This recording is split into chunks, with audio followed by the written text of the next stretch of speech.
दोस्तों, इस वीडियो के माध्यम से हिंदुस्तान के प्रसिद्ध गंगा वैली सिविलाइजेशन, जो कि प्राचीन काल से ही अपनी तहजीब और कला संस्कृति से परिपूर्ण मानी जाती रही है और अपनी विश्व के प्रसिद्ध किसान और किसानी पारंपरिक जीवन शैली व्यतीत करने हेतु प्राचीन काल से ही देश ही नहीं विदेशों में भी अपनी पहचान बनाने में कामयाब रही थी।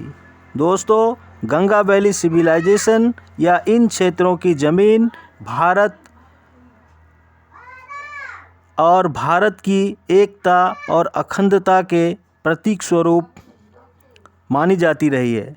गंगा वैली सिविलाइजेशन हमारी राजनीतिक, शैक्षणिक एवं कला संस्कृति के केंद्र बिंदु के रूप में प्रसिद्धि प्राप्त करने में सक्षमता साबित करती रही है। चाहे हमारी हिंदी, उर्दू, भोजपुरी या अन्य कई प्रकार के सभ्यात्मक पारंपरिक जीवन शैली हो, जो समय समय पर अपनी पहचान बताती रही है।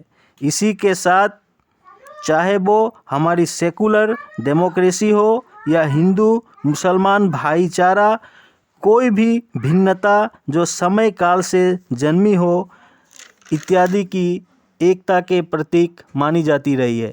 पर पिछले कुछ समय में राजनीतिक और आत्मज्ञानहीनता के कारण इन क्षेत्रों में कई बर्हिगत राज्य जैसे गुजरात, राजस्थान या बंगाल समेत कई अंतर्राष्ट्रीय निकटवर्ती देशों से इन क्षेत्रों में अचानक जनसंख्या की बढ़ोतरी देखे जाने के प्रमाण मिलते हैं, जो हमारी राज्य के विभाजन के साथ साथ हमारी इकोनॉमी और कला संस्कृति एवं आपसी भाईचारे में फ़र्क पड़ते महसूस होने लगी है।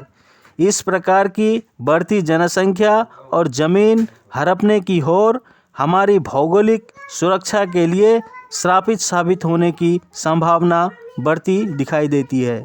इन्फिल्ट्रेशन या माइग्रेशन पॉलिसी अब गवर्नमेंट को यथासंभवतः कड़ी करने की आवश्यकता मालूम पड़ती है। पिछले कुछ समय में जिस तरह से राजनीतिक ज्ञानहीनता का प्रमाण दिखाते कुछ पार्टियों ने असंवैधानिक तरीके से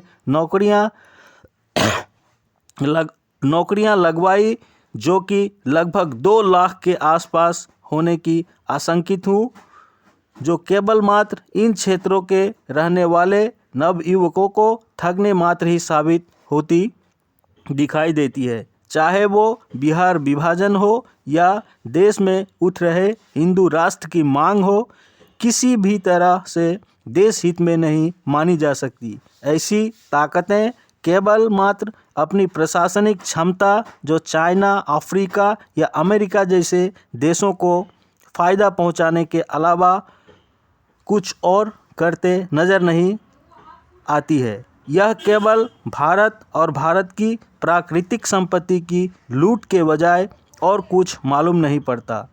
बस इतना कहते ही 2 पंक्तियाँ उन तमाम लोगों को जो सेकुलर डेमोक्रेसी से संबंध रखते हो या रखना चाहते हो, वो कुछ इस तरह से है कि मांगने वालों ने क्या क्या नहीं मांगा होगा, मांगने वालों ने क्या क्या नहीं मांगा होगा, हमने तो तेरी वफा मांग ली। जय हिंद, वंदे मातरम।